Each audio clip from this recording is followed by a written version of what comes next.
seu terapeuta de casal provavelmente é um excelente profissional.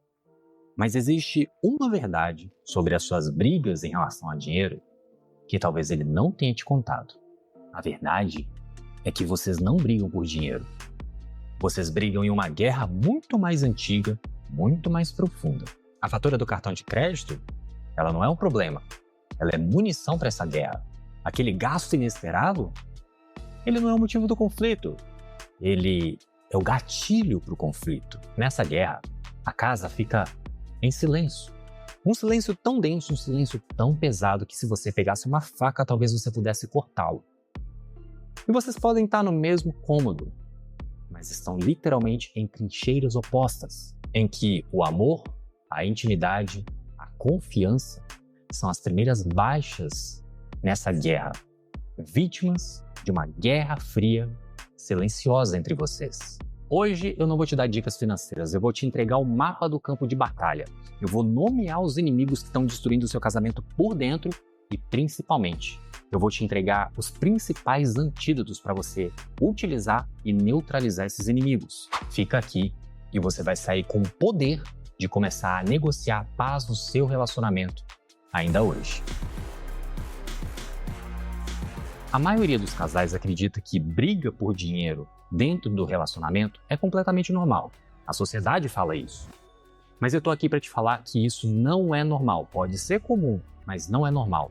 Isso é um sintoma. Esse é um alarme de incêndio estridente dizendo que a estrutura do seu relacionamento está em chamas. E a causa desse incêndio, raramente, é o dinheiro. A causa é como vocês se comunicam quando o dinheiro entra na conversa. Seu casamento não tem um problema de dinheiro.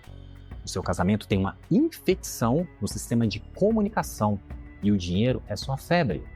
Você acha que uma planilha vai resolver. Você acredita que o aumento de salário vai curar, mas na verdade você está tomando somente um analgésico. A infecção, a crítica, o silêncio, o desprezo, eles vão continuar lá apodrecendo as bases do seu relacionamento até que não tenha mais nada para salvar. O Dr. John Gottman, uma das maiores autoridades em relacionamentos do mundo, descobriu algo assustador. Ele consegue prever o divórcio com 90% de precisão somente observando os casais discutirem ao longo de 15 minutos. O detalhe é que ele não observa o que os casais discutem, mas ele observa como os casais discutem. Ele identificou 4 padrões de comunicações extremamente letais, que ele batizou inclusive de os 4 cavaleiros do apocalipse do relacionamento. E adivinha só, o dinheiro é o cavalo que esses cavaleiros gostam de montar e invadir a sua casa para destruir a sua paz e destruir o seu relacionamento. E o primeiro cavaleiro do apocalipse financeiro e relacional é a crítica. A crítica é diferente de uma reclamação. A reclamação ela foca em um fato específico. A fatura do cartão de crédito foi paga na data de vencimento. Agora a crítica, ela ataca a personalidade do seu parceiro. Você é um irresponsável por não ter pagado a fatura do cartão de crédito. Você nunca se importa com nada mesmo. A crítica, ela usa palavras absolutistas, generalistas, como sempre, nunca. E ela não ataca o problema, ela ataca a pessoa. E por que isso acontece? Aí entra a genialidade dos doutores Klotz. Muitas vezes, a crítica é um grito de um roteiro de vigilância financeira. A pessoa pode ter vivido e pode ter crescido com medo da escassez e quando ela vê uma conta atrasada, ela não vê só uma conta atrasada. Ela vê o fantasma da ruína e o parceiro muitas vezes se torna a personificação dessa ameaça. O ataque não é lógico, é uma reação automática, uma reação de pânico a um trauma antigo. A solução para a crítica não é ser mais legal. A solução para a crítica é aplicar o antídoto, que é a abordagem suave. E o que é essa abordagem suave? Ao invés de você atacar o seu parceiro, você é o irresponsável, você apresenta o seu sentimento sobre aquele fato específico. A fatura de cartão de crédito não foi paga, fato. E eu me sinto inseguro em relação a isso, o sentimento. Você para de jogar bombas no seu relacionamento e começa a apresentar os relatórios de inteligência emocional. A guerra começa a cessar e dá espaço para a conversa iniciar. Na prática, o que é mais difícil para você? Parar de criticar ou usar a abordagem suave expressando os seus sentimentos? Por exemplo, começando com "eu me sinto..." Coloca aqui nos comentários. E se a crítica não for neutralizada, ela convida o segundo e mais perigoso cavaleiro do apocalipse dos relacionamentos: o desprezo. O desprezo é o veneno. É o maior preditor de divórcio, porque ele vai muito além da crítica. Ele tem a intenção de insultar, tem a intenção de diminuir o outro. É o xingamento, é o sarcasmo, é o cinismo. E tem um tipo de comportamento extremamente sutil, mas extremamente doloroso, que é o revirar de olhos, em que comunica para o parceiro, de forma silenciosa, nojo e superioridade. É aquela voz que diz: "É sério que você gastou com isso? O gênio das finanças destacou de novo, hein?" E tem até aquele sorrisinho de lado, que tenta justificar. Esse comportamento sinaliza que a admiração e o respeito, pilares de qualquer amor, começou a apodrecer no relacionamento. Muitas vezes, o desprezo ele é alimentado pelo roteiro do status financeiro, em que o comportamento inferior do parceiro é visto como uma humilhação pessoal, como se aquela atitude degradasse a imagem pública do casal. Imagina a cena. Você acabou de fazer uma compra. Comprou algo que você queria há muito tempo. E aí você decide compartilhar aquilo com o seu parceiro e você espera que pelo menos tenha um pingo de alegria. Mas ao invés de uma fala, ao invés de um sorriso, ao invés da alegria, você recebe o silêncio. E logo em seguida vem o olhar. Aquele olhar de cima para baixo, seguido de um revirar de olhos que já te comunicou ali muita coisa em questão de segundos. E aí você acredita por um instante que aquele comportamento, aquela reação é sobre o objeto ou sobre o valor. E você começa a argumentar, porque se o seu parceiro entender a lógica daquela compra, a lógica que você fez um bom negócio, ele vai concordar com você. Mas você percebe que enquanto você fala, a sua energia vai sendo drenada. Aquela fala confiante, agora as palavras começam a sair de forma mais trêmula. O seu rosto esquenta de humilhação. E você percebe não a discordância, mas você começa a sentir o veneno do desprezo. E você se sente pequeno, você se sente infantil, inútil.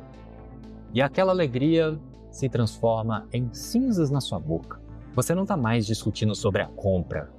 Você está defendendo o seu valor como pessoa.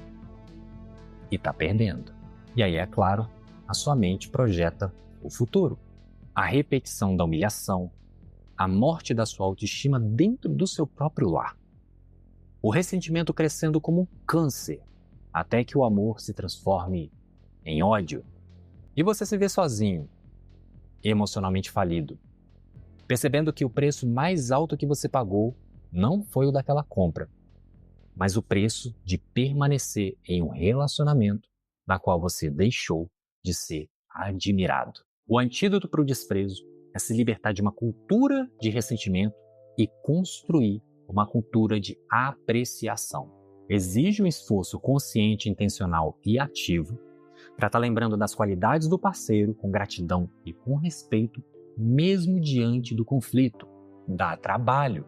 O que você precisa fazer é escanear o ambiente, não em busca de falhas, mas em busca de qualidades para serem admiradas. É um trabalho ativo de nutrir o respeito que ainda existe e talvez resgatar o seu casamento da fossa do desprezo. Agora, seja brutalmente honesto. No seu relacionamento, o que é mais frequente? O ataque do sarcasmo e do desprezo ou da defesa com vitimização?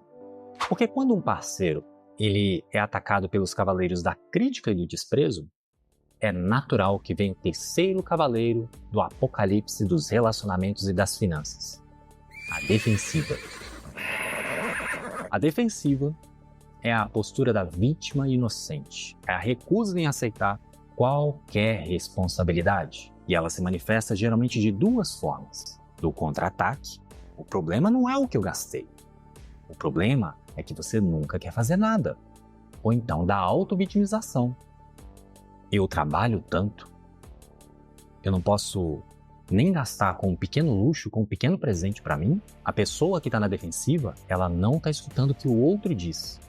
Ela está preocupada demais com o seu próprio mundinho, arquitetando seus próprios argumentos para se colocar como vítima da situação, ao invés de sentar e resolver como adulto. A pessoa sente tanta ansiedade que ela prefere criar uma realidade em que a culpa é sua, só para não ter que olhar para os números na planilha.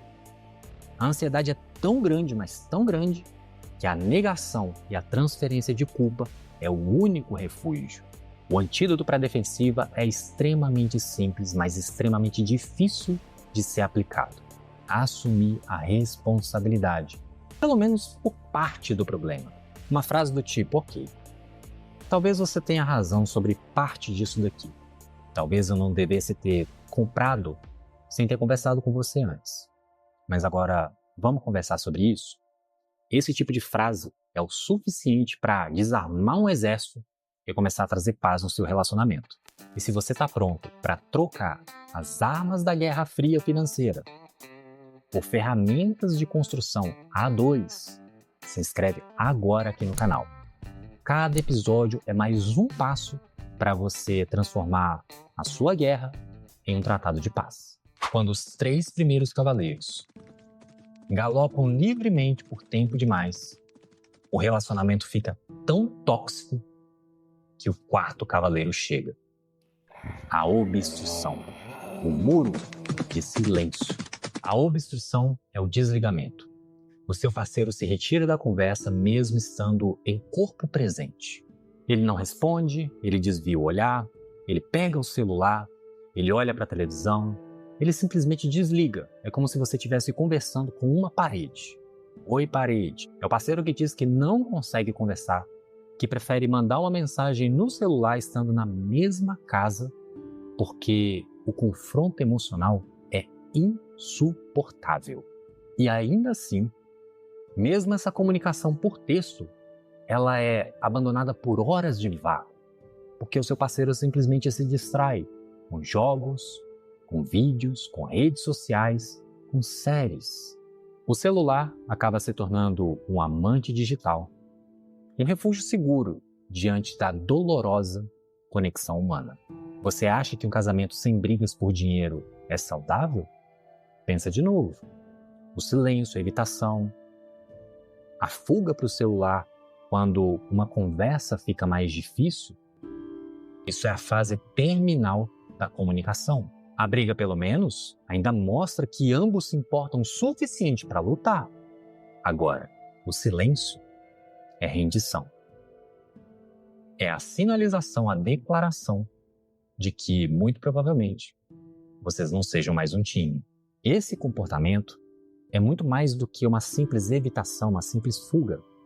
É uma forma de agressão passiva, uma declaração de que a conversa e talvez o relacionamento não valham mais a pena. É a manifestação final do roteiro de evitação financeira, em que o sistema emocional está tão sobrecarregado que a única resposta possível é o desligamento total. O antídoto para a obstrução é a autorregulação fisiológica. E o que é isso? Significa você aprender a reconhecer que talvez você e também o seu parceiro esteja inundado, afogado em emoções e que, ao invés de insistir no assunto, vocês deveriam dar uma pausa. Olha, eu estou muito nervoso com esse assunto. Será que a gente poderia parar por uns 20 minutinhos e daqui a pouco a gente retomar isso de uma maneira mais tranquila? Essa pausa não é para fugir. É para você se permitir que você saia, se afaste um pouquinho daquele ambiente emocional e mental, permitindo que o seu cérebro racional entre novamente no comando, saindo no modo de luta e fuga. Agora me conta aqui nos comentários. Qual dos 4 cavaleiros do Apocalipse? A crítica, o desprezo, a defensiva, a obstrução, você mais reconhece no seu relacionamento quando você discute sobre dinheiro com seu parceiro? Me conta aqui nos comentários. A crítica, o desprezo, a defensiva e a obstrução. Esses são os verdadeiros inimigos. O dinheiro é só o disfarce que eles usam. A solução não está em uma planilha melhor. A solução está em uma comunicação melhor. E também na coragem de identificar quando esses cavaleiros entram em cena e a disciplina de um monge de aplicar o antídoto correto para que eles possam ser neutralizados. Agora, saber o antídoto é uma coisa. Saber o porquê você continua usando o veneno é outra coisa completamente diferente. Qual que é a sua programação inconsciente que te faz criticar ao invés de pedir? E te faz desprezar ao invés de apreciar? É por isso que o primeiro passo para uma paz duradoura é uma auto-investigação. E para te ajudar nesse mergulho, eu preparei um teste gratuito para você identificar os seus próprios roteiros financeiros. Não tente adivinhar. A adivinhação aqui é erro. Eu criei essa ferramenta de diagnóstico para que você possa identificar com mais facilidade as suas crenças e os seus padrões inconscientes, os seus roteiros financeiros, que servem de alimento para os 4 cavaleiros do Apocalipse no seu relacionamento. O primeiro passo é trazer para a luz o que está na escuridão, para que você possa compreender qual que é a sua parte nessa guerra. O link está aqui na descrição. Lembra de uma coisa, a clareza é o primeiro passo para a sua paz. A paz financeira que você tanto quer no seu casamento não vai ser encontrada em uma planilha, não vai ser encontrada em aplicativos financeiros.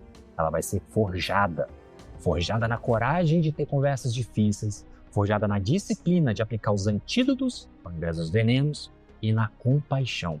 Na compaixão de entender que muito provavelmente atrás daquele comportamento financeiro que você não concorda é uma história que o seu parceiro provavelmente não contou e que provavelmente você ainda não conhece. Vocês agora têm um mapa do campo de batalha e também têm um kit de primeiros socorros. A guerra não precisa mais ser fria. A decisão de buscar pela paz, de lutar pelo seu relacionamento ao invés de lutar dentro dele, começa agora. Mas entender o como vocês brigam é só o primeiro passo. A verdadeira transformação acontece quando você decifra o porquê. Por que o seu parceiro se entrincheira na fortaleza do medo, o poupador, por exemplo? Ou então ele busca alívio na prisão da satisfação imediata, o gastador? Para te guiar nessa escavação profunda, eu preparei uma série completa, um mergulho na psicologia dos 5 perfis financeiros que habitam os nossos relacionamentos. O próximo passo já está disponível para você. Nele a gente vai entrar na fortaleza do perfil mais incompreendido de todos, o poupador. Você vai entender a verdade desconfortável que a maior virtude financeira pode ser, na verdade, a maior arma de destruição do seu casamento. E vai compreender que a economia dele não é virtude, é medo. E como isso está sufocando a alegria da sua casa. Para continuar essa jornada e ter acesso ao mapa completo que pode literalmente salvar o seu casamento, clica aqui no primeiro link da descrição.